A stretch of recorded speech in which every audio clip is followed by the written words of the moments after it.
யதீந்திர வைவஸ்வத பாஸ்கரான் வா ஸ்வயம்பு வைஸ்வானர சங்கரான் வாகா கமிஷ்யசித்துவம் தசவா திஜோதவா ததாபி மேனாத்யத் கதோ விமோக்ஷசே. 8 திக்குகளில் எங்க ஓடு பயலே, இனி என்னுடைய பானத்தை விட்டு உன்னால தப்ப முடியாதுன்னு சொல்லிகிட்டே வரார். ராமர் கிளம்பினோடனே ஹனுமாருக்கு உற்சாகம் வந்தது. அங்கேன்னு வந்தார், என்னுடைய தோளில் எழுந்தருளுங்கள், எப்படி நாராயணன் கருட பகவானுடைய தோளில் எழுந்தருடுவாரோ அது மாதிரி அப்படின்னு ஹனுமான் கேட்குறார். கேட்ட உடனே ராமச்சந்திர பிரபு அப்படியே அந்த ஹனுமாருடைய தோளில் எழுந்தருளி இந்த கோதண்டத்தை எடுத்துட்டு இப்படி ஹனுமத் வாகனனாக ஜாம் ஜாம் ஜாம்னு கிளம்பி வரார். ராவணன் ஹனுமார் எழுந்தருள பண்ணிட்டு வரதை பார்த்தான். அவனுக்கு எல்லா கோபமும் ஹனுமார் மேலே வந்தது. இவன் ஏன் அவனை தூக்குறான் அப்படின்னு பார்த்தான். பார்த்துட்டு 3 பானங்களால் ஹனுமாருடைய நெத்தியை அடிக்க அந்த 2 சரணங்களையும் இப்படி பிடிச்சிட்டு இருக்கார். பிடிச்சின்னு வட்சஸ்தலத்தையும் இப்படி காட்டின்னு இருக்கிறார். நெத்தியில் 3 பானம் குத்துறது, குத்தி ரத்தம் அருவி மாதிரி கொட்டுறது, மத யானைக்கு மத நீர் கொட்டுற மாதிரி கொட்டுறது. ஆனால் அசையவே இல்லை, அப்படியே நிற்கிறார். வந்துதே பார்க்கணும் கோபம் ராமருக்கு. குரோதஸ்ய வசமே இவானுங்க. எல்லா இடங்களையும் குரோதம் ஆகாரயாமாசன் தான் இருக்கும். கோபத்தை தன் மேலே இம்போஸ் பண்ணிட்டார் ராமர். கோபங்கிறது அவர் கண்ட்ரோலில் இருக்கும். மைடியர் கோபம் வாப்பா அப்படின்னு வரும். அது வந்ததுக்கப்புறம் அது காரியம் முடிஞ்சுடுத்து அப்படின்னு வச்சுக்கோங்க. அப்புறம் உன் காரியம் முடிஞ்சுடுத்துப்பா, நீ போகலாம், தேங்க்ஸ் அப்படின்னோடனே அந்த கோபம் போயிடும். அப்படித்தான் ராமருக்கு கோபம் வருமே தவிர வேறு விதமாக வராது. இங்கேயோ எல்லா இடத்துலையும் குரோதம் ஆகாரயாமாசம் போட்டுட்டு, அவருக்கு ஏதாவது ஆபத்து வரும்பொழுதுலாம் குரோதம் ஆகாரயாமாசம் போட்டுட்டு, அவர் பக்தனுக்கு குரோதம் வரும்பொழுது என்ன ஆச்சுன்னு குரோதஸ்ய வசமே இவான்னு குரோதத்துக்கு வசமாயிட்டார் பிரபு அப்படிங்கிற பதம் பெரிய பதம் ராமருக்கு. அது மாதிரி ஒரே கட்டம் தான் ராமாயணத்தில் இருக்கு. மட்டன் பானமழையை பொழிய ஆரம்பித்தார். ராவணனும் பானமழையை பொழியிறான். ஆனால் ராவணனோட வேகம் எவ்வளவு பெரிய வேகமாக இருந்தாலும் ராமரோட வேகத்துக்கு அது ஈடு கொடுக்க முடியல. ஏன்னா சுந்தரகாண்டம் ஆரம்பம் போதே சொன்னேன், ராவணனோட வேகம்ங்கிறது ரஜஸ்லேருந்து வர வேகம், அகங்காரத்துலேயும் வர வேகம். ராமரோட வேகம் அப்படிங்கிறது அகண்டத்துலேருந்து வர வேகம். அதனால என்ன ஆச்சு அப்படின்னா அது ஈடு கொடுக்க முடியல. இவன் பானங்களை எடுத்து பார்க்குறான். எடுத்து பொருத்தணுங்கும் பொழுதே 10 பானம் அங்கேன்னு விழுந்த ராவணன் வில்ல முறிச்சு கீழே விழுத்திடுத்து. உடனே வாழை ஏந்தினா அந்த வாழும் 3ஆ உடஞ்சி கீழே விழுந்துடுத்து. உடனே இந்த ஆயுதத்தை ஏந்தினா அந்த ஆயுதத்தை எதை ஏந்தினாலும் அது உடஞ்சி கீழே விழுறது. அவனுடைய தேரை உடைச்சார், அவன் ஆயுதங்களை உடைச்சார், அவனை கீழே தள்ளினார், கீழே இறக்கினார். அந்த சாரதியினுடைய தலையை கொய்தார். தேரும் போய் சேனைகள்லாம் போய் ராவனுடைய கையில் ஆயுதங்கள்லாம் போய் ராவனுடைய 10 தலைகளில் உள்ள 10 கிரீடங்களையும் கீழே தள்ளி ராவணனே குத்தியிரும் கொலையுருமா இருக்கிறான். அப்படி நிறுத்தி வச்சுட்டார். ராவணனை பார்த்து கேட்கிறார், களைச்சு போயிட்டியோப்பா? கச்சானுஜானீஹி ரணார்திதஹாத்வம் கச்சானுஜானாமி ரணார்திதஹாத்வம் பிரவிஷ்ய ராத்ரிஞ்சரராஜலங்காம் ஆஸ்வாஸ்ய நிர்யாஹி ரதீச்ச தன்வி ததா பலம் திரக்ஷசி மே ரதஸ்தஹா. போய் விசிராந்தி எடுத்துக்கோ, விசிராந்தி எடுத்துட்டு நாளைக்கு திரும்பி வா என்று சொல்றார். ஏன் இப்போ அனுப்பணும்? ஒரு பானத்தை போட்டு வதம் பண்ணியிருக்கலாமே அப்படின்னு கேட்டால், அது அவன் நிராயுத பாணியாக இருக்கான். நிராயுத பாணியாக இருக்கும் பொழுது வதம் பண்ணக்கூடாது, அதெல்லாம் கிடையாது. அவன் ஒன்றும் யுத்த காலத்துக்கே நிராயுத பாணியாலாம் வரல. எல்லா ஆயுதமும் கொண்டு தான் வந்தான். அத்தனை ஆயுதங்களையும் இவர் தான் கழிச்சு கட்டினார். இவர் சாமர்த்தியத்தினால இவர் ஆயுதங்களை கழிச்சு கட்டினதுனால தாராளமாக வதம் பண்ணலாம். அப்புறம் ஏன் வதம் பண்ணாத அனுப்பினார்? ஏன்? மனிதாபிமானம், ஒரு சான்ஸ் கொடுத்து பார்க்கலாமேன்னு இருக்கலாம். எனக்கு என்னமோ அப்படி தோணலை. ஏன்னா கட்டாயமாக அவன் திருந்த மாட்டான்னு தெரிஞ்சு நுட்டார். தெரியாமல் பிரதிஜை பண்ண மாட்டார். இதுக்கு முன்னாடியே பிரதிஜை ஆயிடுது, ராவணனை வதம் பண்ணிடுவேன்னு. அவர் மனசில் அவ்வளோ திருட நிச்சயம் இவன் திருந்த மாட்டான் அப்படிங்கிற அளவுக்கு உள்ள இருக்கிறதுனால தான் பிரதிஜை பண்ணியிருக்கார். அது எப்படி அவ்வளோ கன்ஃபார்ம் பண்ணிக்க முடியும்? அந்த அளவுக்கு ஆழ்ந்த அறிவு இருந்தால் அதை ஹைபாத்தசிஸ் பண்ணிட முடியும். நிறைய சான்ஸ் கொடுத்தாச்சு. இனி திருந்தவே மாட்டான் இவன் ஒரு காலங்கிறதுனால தான் பிரதிஜைங்க. அதனால ஒரு நாள் சான்ஸ் கொடுப்போம், திருந்தி வருவானா பார்க்கலாங்கிறது கூட இங்கே இருக்கிறதா அடியனுக்கு தோணலை. அது மாதிரி சொல்கிறவாள்லாம் இருக்கா, அடியனுக்கு அப்படி தோணலை. அப்புறம் எதுக்கு திருப்பி அனுப்பணும் அவனை அப்படிங்கிறதுக்கு ஒரு விசித்திரமான பாவம் தோன்றது. இது பெரியவாள்லாம் ஏற்றுப்பாலாம் எனக்கு தெரியாது, விசித்திரமான ஒரு பாவம் அது. இது என்ன அப்படின்னா, இந்த பய அசோகவனத்தில் வந்து சீதாதேவியை பார்த்து உனக்கு 2 மாத காலம் உயிர்ப்பிச்சே அப்படின்னா, அவளோ பிரலாபம் பண்ணா, எனக்கு லோகநாதன் என்னுடைய பிராணகாந்தனாக இருக்கும் பொழுது இந்த அல்பப்பைய வந்து எனக்கு உயிர்ப்பிச்சை போட்டு போகிறானேன்னு இந்த எல்லா விஷயத்தையும் ஹனுமார் போய் ராமர்கிட்ட சொன்னார். உதாத்த நாயகனாக ராமர் இருக்கிறதுனால அவருக்கு வந்த வேகம், இந்த வேகத்தில் இப்போ இங்கே இவனை உண்டு இல்லைன்னு பண்ணிவிட்டு ஒன்றும் இல்லாத பண்ணிவிட்டு இவனை பார்த்து உனக்கு உயிர்ப்பிச்சை போட்டேன் போ அப்படின்னு விட்டார். ஆடி போயிட்டான். இன்னைக்கு தான் முதல்ல பூமியை பார்க்குறான்.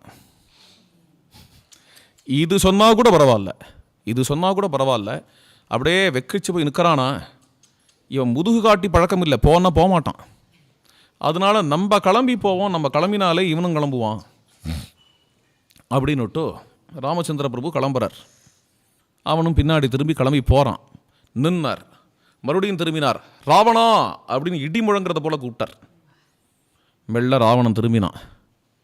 கூப்பிடுறாரே அப்படின்னு. ததா பலம் திரட்சசிமே ரதஸ்தா, இன்னைக்கு என்னுடைய விளையாட்டை பார்த்தாய், நாளைக்கு என்னுடைய யுத்தத்தை பார்ப்பாய். எதிர்பார்க்கிறார். நாளைக்கு வருவான், யுத்தம் நடக்க போறதுங்கிறத எதிர்பார்க்கிறார். யுத்தத்தை பார்ப்பாய்ன உடனே அப்படியே ராவணனுக்கு எல்லாமே போயிடுது. அருமை பெருமை தன்னால் சம்பாதிச்சது அத்தனையுமே இன்னைக்கு போயிட்டா மாதிரி ஒரு ஃபீலிங். முதல்ல ஒருத்தர்கிட்ட தோத்து போகிறான். புது எக்ஸ்பீரியன்ஸ். வாரணம் பொருதமார்பும் வர இணை எடுத்த தோளும் நாரத முனிவர்க்கேற்ப நயம்பட உரைத்த நாவும் தாரணி மௌழி பத்தும் சங்கரன் கொடுத்த வாளும் வீரமே களத்தே ஓட்டு வெறுங்கையே மீண்டு போனான் அஜேயன். ரொம்ப பக்காவா வால்மீகி ராமாயண பிரகாரம் சொல்லணும் அப்படின்னா இதுக்கு முன்னாடி அவன் தோத்து போனதே கிடையாது. மற்ற அழகான கதைகள்லாம் இருக்கு இல்லையா, கார்த்தவீரிய அர்ஜுனா, அது எல்லாம் உத்தரகாண்டத்தில் வர கதை. அதெல்லாம் வால்மீகி ராமாயணத்தில் அதை வந்து ஒரு ஹிண்டாக கூட எங்கேயும் சொன்னதில்லை. இவ்வளோ பெரிய கிரந்தத்தில் ஒரு இடத்துல யார்கிட்டையோ ஒருத்தர்கிட்ட தோத்து போனான் ராவணன் அப்படின்னு ஒரு ஹிண்ட்டு கூட கிடையாது, ஒரு சூச்சனை கூட கிடையாதுங்க. அதெல்லாம் நிஜமாவே நடந்திருந்தது அப்படின்னா இங்கே இவ்வளோ விஸ்தாரமாக வந்திருக்கலாம். நிச்சயமாக வந்திருக்கும். ஏன்னா அந்த கதைகளை நம்பினவாடலாம், பின்னாடி வந்த ராமாயண ஈனவாடலாம் இந்த யுத்த காண்டத்துக்குள்ளேயே அதை கொண்டு வந்துடுறா. அதாவது கார்த்தவீரிட்ட தோத்தையே அப்படின்னு பரிகாசம் பண்ணுவான் அங்கதன் தூதுல. ஹனுமாரே பரிகாசம் பண்ணுவார், உன் பலம் எனக்கு தெரியும்டா, கார்த்தவீரியார்ஜுன்கிட்டயே தோத்து போனேன் அப்படின்லாம். வால்மீகி அதெல்லாம் எதையுமே கொண்டு வரலங்கிறதுலேருந்தே வால்மீகி ராமாயணத்தில் இல்லாத கதைகள், அதெல்லாம் வால்மீகி காலத்தில் இல்லாத கதைகள்.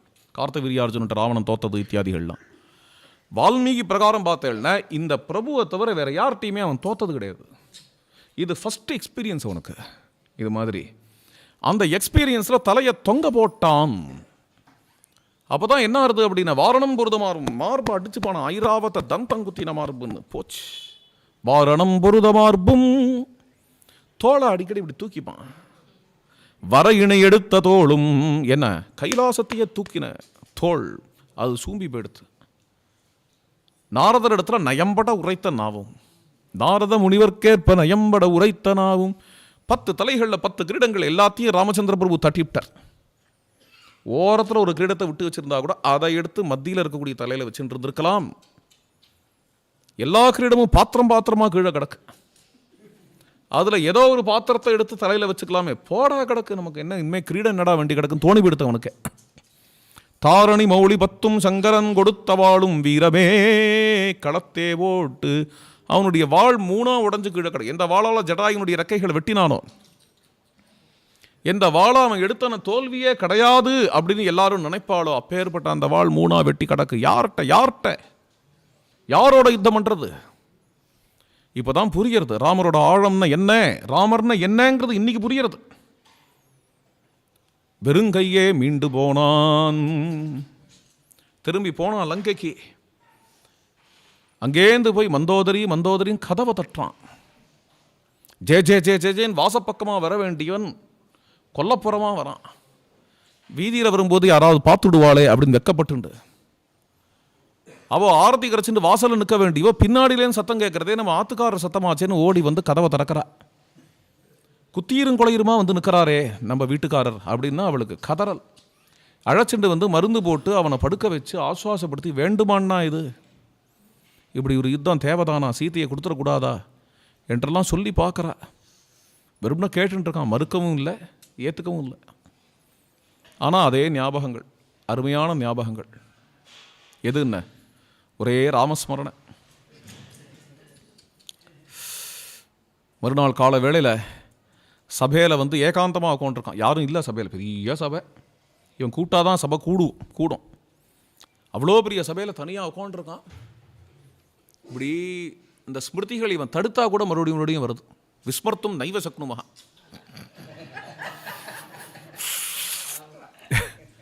ராமரை மறக்க முடியல, மறுக்கவும் முடியல, மறைக்கவும் முடியல. திருப்பி திருப்பி ராமரை வந்துட்டே இருக்கார். எப்பேற்பட்டவன் இந்த லங்கேஸ்வரன். எவன் எந்த ராவணன் தேவபூமியிலையும் எந்த தேவர்களாலையும் ஜெயிக்க முடியாதவனோ அவன் தன்னுடைய சொந்த பூமியில் ஒரு மனிதனால் ஒன்றும் இல்லாத உண்டும் இல்லைன்னு பண்ணப்பட்டுட்டான். ஒன்றும் இல்லாதவன் ஆயிட்டேன், எல்லாத்தையும் இழந்தேன். அந்த மனுஷனுக்கு தான் எவ்வளவு பிரபாவம், எவ்வளவு பராக்கிரமம். மனிதனை ஒரு ஆளாவே நான் மதிச்சது இல்லையே, மனிதன்னு நான் வரமும் கேட்டது இல்லையே.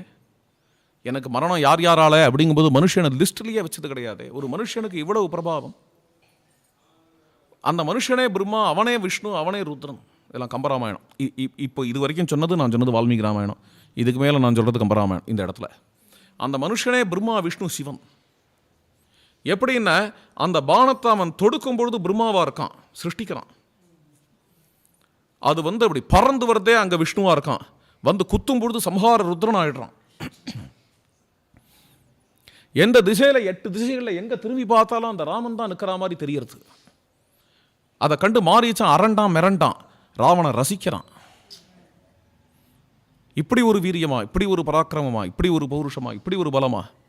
அதனால தானோ என்னவோ சீதாதேவி அவனை அவ்வளோ காதலிக்கிறாளோ கம்பராமாயணத்தில். இப்படி ஒரு காதல் சீதைக்கு. என்னெல்லாம் மதிப்பாளா அவள். அப்பேற்பட்ட பிரபாவசாலிக்கு கல்யாணம் பண்ணிட்டு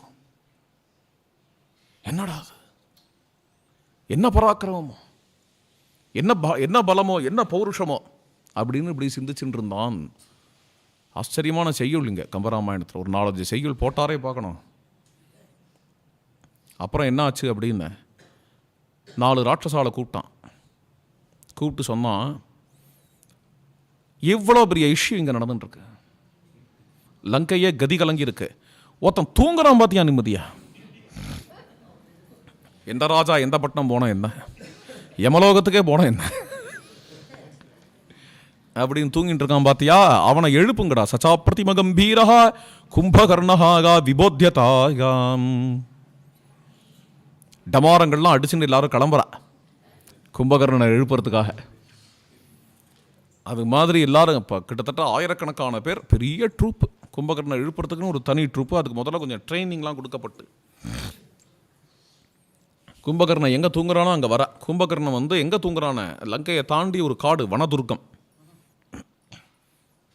வனக்கோட்டை, வனமே கோட்டை, அதுதான் வனதுர்க்கம்னு பேர்.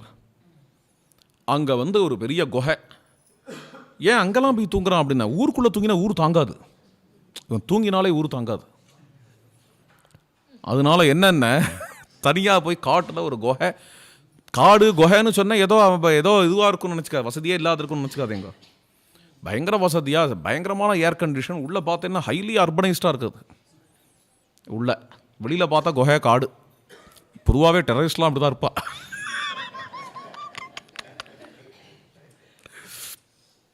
நல்லா ஜம்னு ஹையாக தூங்குறான். அவனோட தலைக்கு ஏற்ற தலகாணி, அவனோட கைக்கு தலகாணி, கைக்கு மெத்த, காலுக்கு மெத்த, பெரிய பெட்டு போட்டுண்டு அதில் தூங்கிட்டு இருக்கான் கும்பகர்ணன். ராட்சசாலாம் எல்லாரும் வந்து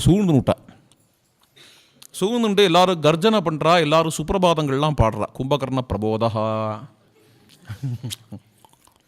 பூபாலங்கள்லாம் பாடினா எழுந்துக்கிற மாதிரியே இல்லை அவன். பூபாலம் பாடினா இன்னும் தூக்கம் வருது. பூபாலம், பிளஹரி, இதுக்கெல்லாம் அவன் எழுந்துக்கலாம்னா இந்த ட்ரம்ஸ் எல்லாம் கொண்டு வாடா, எல்லாம் பெரிய பெரிய ட்ரம்ஸ் எல்லாம் கொண்டு வா, அடி அப்படின்னு போட்டு அடிச்சு ட்ரம்ஸ் எல்லாம் கிழிஞ்சு போயிடுது. ஐயா தூங்குறான், ஒன்றும் பண்ண முடியல. கத்தி கத்தி பார்ப்பான், நம்ம கத்த முடியாதுடா அப்படின்ட்டு அந்த கழுதை, பன்னி, விதவிதமான மிருகங்கள் எல்லாத்தையும் கொண்டு வந்து கூவிச்சு அது எல்லாத்தையும் போட்டு கட்டையால் அடிக்கிறான். ஜக்னுஹு தண்ட கசாங்குசைஹி, எல்லாம் கத்துறது. எப்படி தான் வருது, எழுந்துக்கவே இல்லை. நான் கும்பகர்ணஹா பஸ்பந்தே மகாநித்ரா வசங்கதா. மேலே என்ன பண்ணுறான், தலையை சொறிகிறான். அடித்தான் இல்லையா மிருகங்கள்லாம். அடுத்தது இவங்க தான் என்ன ஆகுதுன்னு பாருங்க. இவன்லாம் கும்பகர்ணனை இவனோட வயத்து மேலே ஏறினான். கும்பகர்ணன் வயத்து மேலே எதுக்கு அப்படின்னு ஆயுதத்தை வச்சு குத்துறான் வயத்தை. கொஞ்சம் கூட அறிவு இல்லாதவன் நெஞ்சு மேலே ஏறியாவது குத்தலாம்.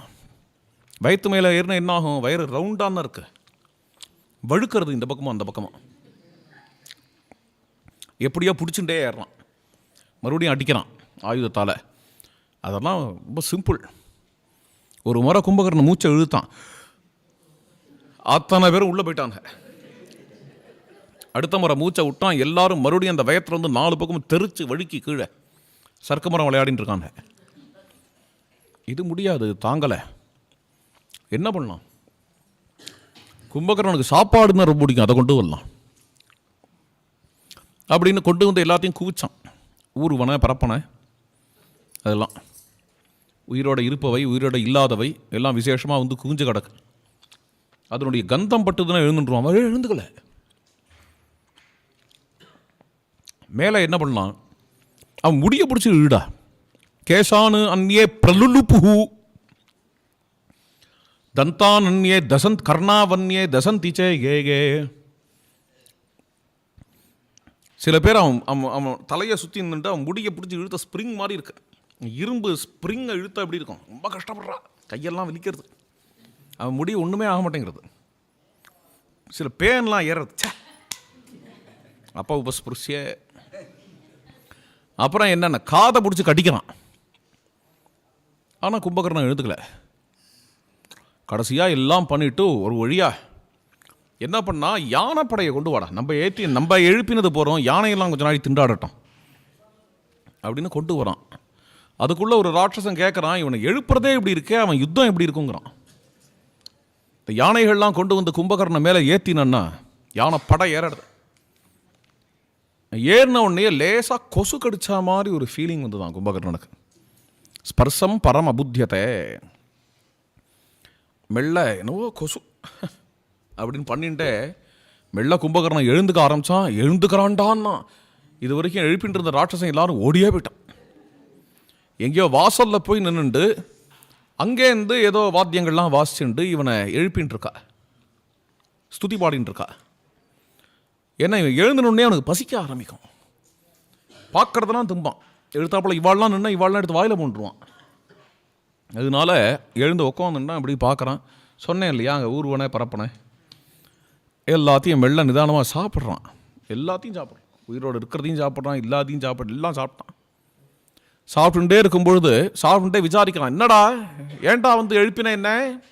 நாங்கள் எழுப்பலை, மகாராஜா தான் எழுப்ப சொன்னார். அது சரி, ஏன் எழுப்ப சொன்னார்? வந்து பாருங்க, மகாராஜா வந்து பாருங்க. பார்க்குறேன்டா. எப்போ வரேள்? இருடா, சாப்பிட்டு வரேன்டா. இத்தனை நாள் சாப்பிட்டதெல்லாம் இதெல்லாம் பெட் காஃபியான். இதுக்கு மேலே தான் யதோக்தமாக ஸ்நானம் பண்ணி சாப்பிட்ணும். அதுக்காக மெல்ல எழுந்துண்டா. அவன் ஸ்நானம் பண்ணுறதுக்கு ரொம்ப விசேஷமாக ஏற்பாடுகள்லாம் இருக்குது. தனி இண்டஸ்ட்ரி, டெக்ஸ்டைல்ஸு, கும்பகர்ணா டெக்ஸ்டைல்ஸ் அப்படின்னு, அதுலேருந்து வஸ்திரங்கள்லாம் வரும். அதை ஒரு பெரிய தடியில் வச்சு இவன் இடுப்பில் சுற்றி சுற்றி சுற்றி சுற்றி அப்புறம் அதுலேயே பஞ்சகச்சங்கள்லாம் கட்டி எல்லாம் பண்ணி அவனுக்கு கட்டி விட்டு, அப்புறம் ஆர்னமெண்ட்ஸ்லாம் கொண்டு வந்து அவனுக்கு செயின்லாம் மாட்டி எல்லாம் பண்ணி ரொம்ப விசேஷமாக அலங்காரங்கள்லாம் நடக்கிறத. அப்புறம் இவ்வளோ பெரிய சந்தனம் அரைச்சி வச்சுருக்கா. இதை ஓடி வந்து நேக்கா தூக்கி எறியணும். நெத்தியில் வந்து பச்சக்குன்னு ஒட்டிக்கும். அப்புறம் இப்படி இப்படி பார்க்குறான், அங்கே ஒரு 2000 குடம் வச்சுருக்கா, அத்தனையும் குடிக்கிறான்.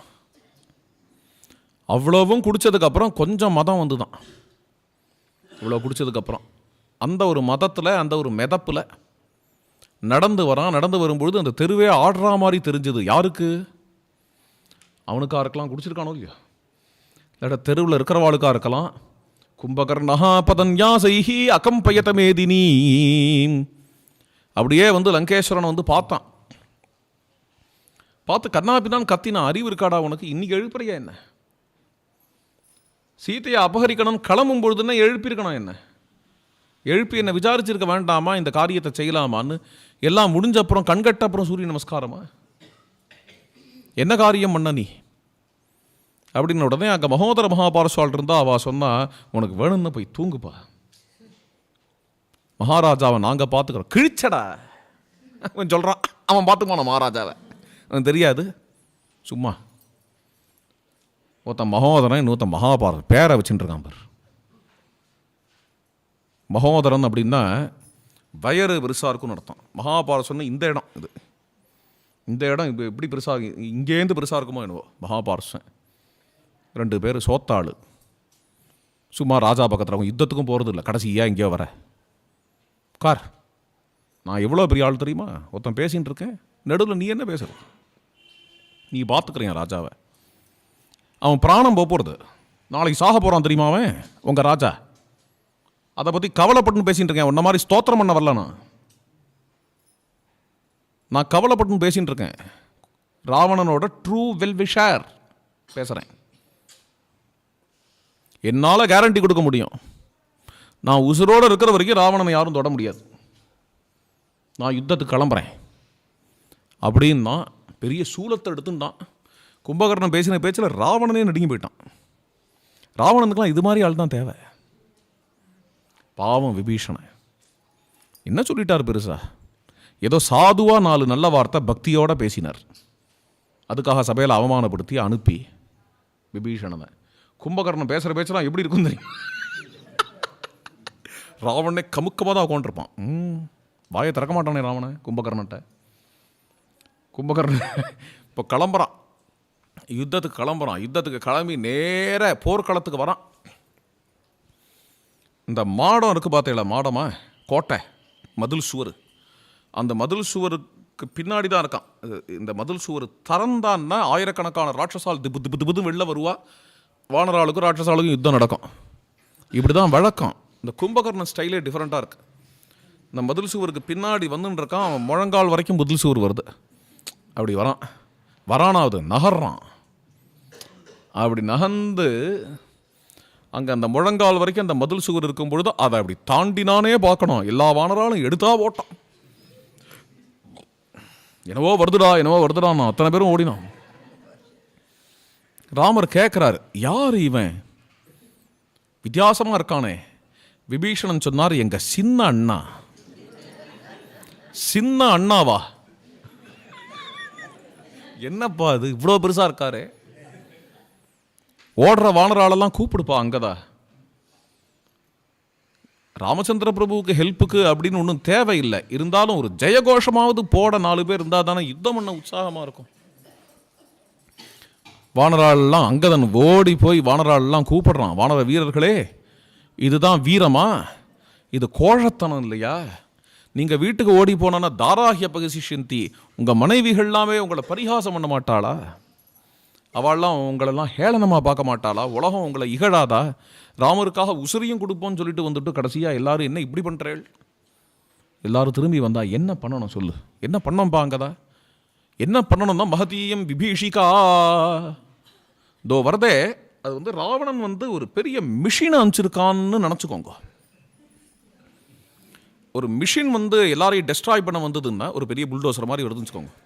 அதை எப்படி டீல் பண்ணணும் அது மாதிரி மைண்டில் வச்சுட்டு என்ன பண்ணமோ பண்ணுங்கன்னுட்டான். அங்கே தான் இத்தனை வானராலும் திப்பு திப்பு திப்பு திப்புன்னு ஓடி போய் அந்த கும்பகர்ணன் மேலே ஏற ஆரம்பித்தான். பத்தையா ஏறுற வானராலெலாம் பிடிச்சி வாய்க்குள்ளே போட்டுக்கிறான். முதல்ல சிரமமாக தான் இருந்தது, கொஞ்சம் கொஞ்சமாக பழகினுட்டா. அந்த பல்லில் மாட்டிக்காமல் வாய்க்குள்ளே நுழைஞ்சு எப்படி எல்லாம் தெரிஞ்சுனுட்டா. அதை அப்புறம் நைஸாக என்ன வாய் இத்தனை வானரால் உள்ளே போகிற அளவுக்கு பெருசாக இருந்ததுன்னா அந்த அளவுக்கு காது ஓட்டை இருக்கும், மூக்கு ஓட்டை இருக்கும். ஒரு கோபுரம்னு இருந்ததுன்னா வடக்கு ஓட்டை இருக்கும், கிழக்கு ஓட்டை இருக்கும் இல்லையா? அதனால் வாய்க்குள்ளே போன வானரால்லாம் காது வழியாக வெளியில் வரலாம். நாசா புட்டாபியாம் நிர் ஜக்முஹூ. சில பேர்லாம் மூக்கு ஓட்ட வழியாக வெளில வரலாம். சில பேர்லாம் தானே மேலே ஏறி ஏறி ஏறி ஏறி அவனோட வயத்து படியிலலாம் ஏறி அப்புறம் இங்கே வந்தாச்சுன்னா எப்படி ஏறதுன்னு தெரியாமல் ஒரே ஜம்ப் இப்படி தோளில் ஏறி அப்புறம் அங்கேருந்து நேர அவனோட மூக்குக்குள்ளே தானே போய் சில பேர் காதுக்குள்ளே போய் வாய்க்குள்ளே போய் இவாள்லாம் உள்ளுக்குள்ளே மீட் பண்ணிக்கிறாளாம். சீதாராம் இங்கே வந்திருக்கேளா, இங்கே பாருங்க, இப்படி ரைட் சைடு திரும்பினா அங்கே மூக்கு ஓட்டம் இருக்கும், அது வழியாக வெளில போயிடலாம் என்று அவள்லாம் பேசிக்கிறா. வெளில வரா, உள்ளே போகிறா. யுத்தம் நடந்துருக்கு. இந்த யுத்தத்தில் சுக்ரீவன் கும்பகர்ணன் யுத்தத்தில் சுக்ரீவனை அடித்து போட்டான். சுக்ரீவன் விழுந்துட்டான். பாவம். விழுந்த சுக்ரீவனை தூக்கிட்டு போகிறான் கும்பகர்ணன். பெரிய ஜெயம் அப்படின்னு தூக்கிட்டு போகிறான். ஒரு மிருதங்கத்தை தூக்கின்னு போகிற மாதிரி தூக்கின்னு போகிறான். தூக்கின்னு லங்கைக்குள்ளே நுழைஞ்சான். இந்த பக்கமும் அந்த பக்கம் வரிசையாக மாடங்கள், அதில் நிறைய ஸ்திரீகள்லாம் நிற்கிறா. கையில் பன்னீர் வச்சுட்டு இருக்கா. கொஞ்சம் கூட காமன் சென்ஸ் இல்லாதவா. ஏன் இப்படி சொல்கிறேள்? அவன் பாவம், அம்மாட்டு தேவைன்னு இருக்கா. அவளையே திட்டலை, நிஜம். உங்களுக்கு கும்பகர்ணன் இடுப்பு அவள் மாடி வரைக்கும் வருது. மாடியில் இவன் நின்று மெனக்கட்டு அந்த இடுப்பை நோக்கி இவன் கையில் பன்னீர் சொம்பை வச்சுட்டு எல்லாரும் தெளிக்கிறா. கும்பகர்ணன் சுக்ரீவனை ஜெயிச்சுட்டு வந்துட்டாருங்கிறதுக்காக கும்பகர்ணுக்கு ஜெய், கும்பகர்ணுக்கு ஜெய் அப்படின்னு தெளிச்சுட்டு இருக்கான். கரெக்டாக சுக்ரீவன் மூஞ்சியில் விழுறது இப்படின்னு வச்சுட்டு இருக்கான். சுக்ரீவன் மூஞ்சியை பார்த்து தெளிக்கிறா. இல்லை கொஞ்சம் டார்கெட் மாறி போனால் கூட இன்னொரு மாமி அங்கேன்னு வரா. கரெக்டாக அந்த மூஞ்சியில் தெளிடி அப்படிங்கிறா. உடனே சுக்ரீவனுக்கு பிரக்யா கொடுத்தோம். வந்த பிரக்கையில் அவன் என்ன பண்ணான்? ஜெய் ஸ்ரீராம் அப்படின்னா ஒரே தாவா குபீல்னு வானர பாய்ச்சல்னு பேர். இதுக்கு தான் கொரில்லா அட்டாக். அப்படியே அந்த கும்பகர்ணனுடைய மூக்கில் போய் அடித்தான்.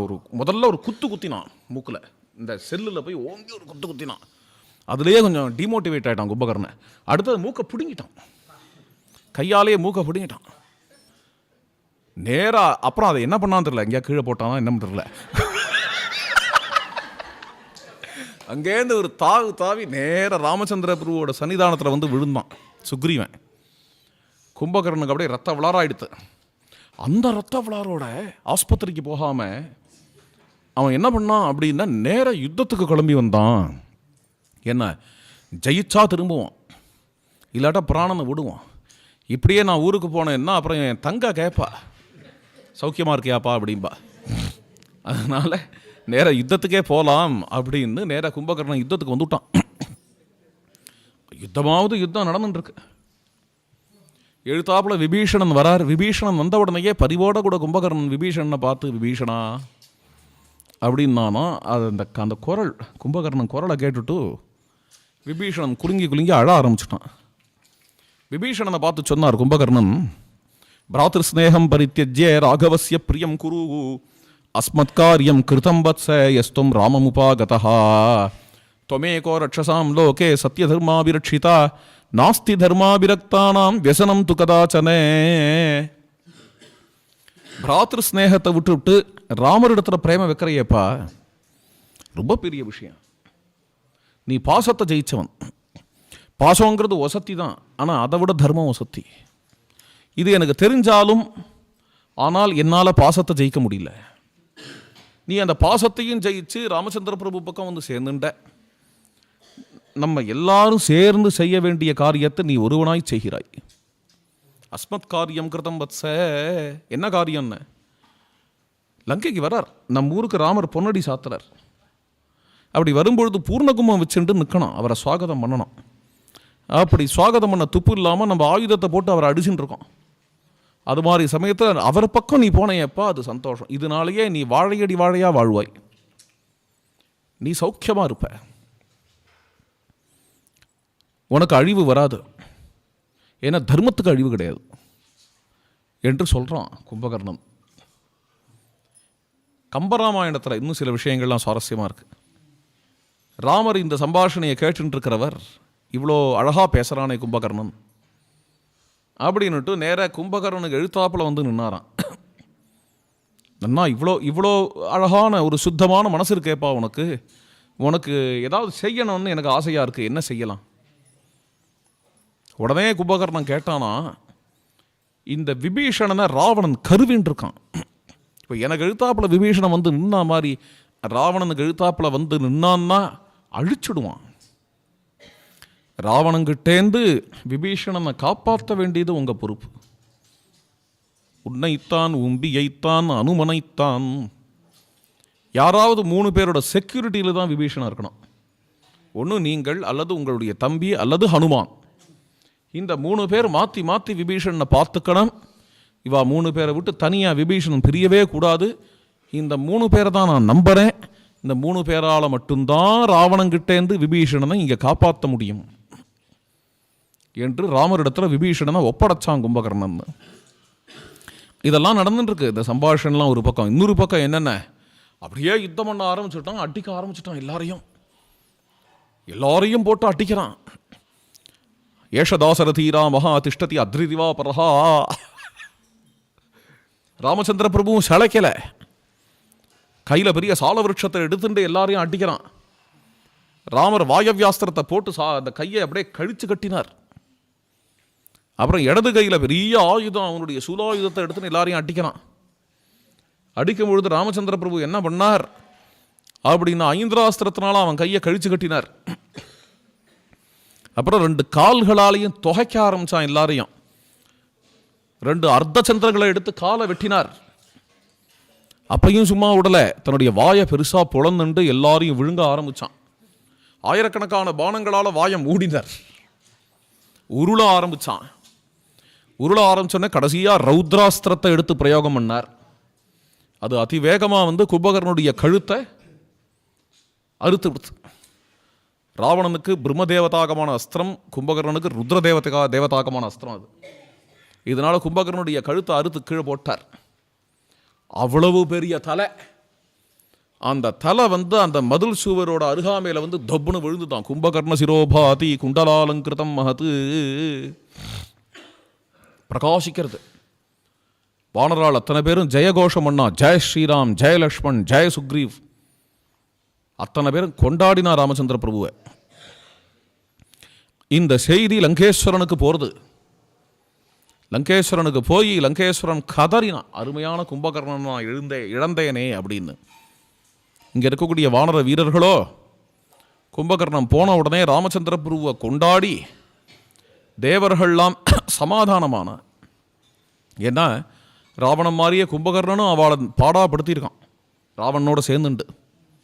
அந்த தேவர்கள் ரிஷிகள் எல்லாரும் ராமச்சந்திர பிரபுவுக்கு புஷ்ப வருஷம் பண்ணார்கள். ஸ்ரீராம ஜெயஹா என்று வெற்றியை கொண்டாடினார்கள் என்று இது ஒரு நல்ல கட்டம் கும்பகர்ண வதம். அடுத்தது இந்திரஜித் வதம் தான் சொல்லணும். மேலே கொஞ்ச நாள் பாராயணம், அப்புறம் இந்திரஜித் வதம் சொல்கிறேன். சீதாவல்லப லால் கீ.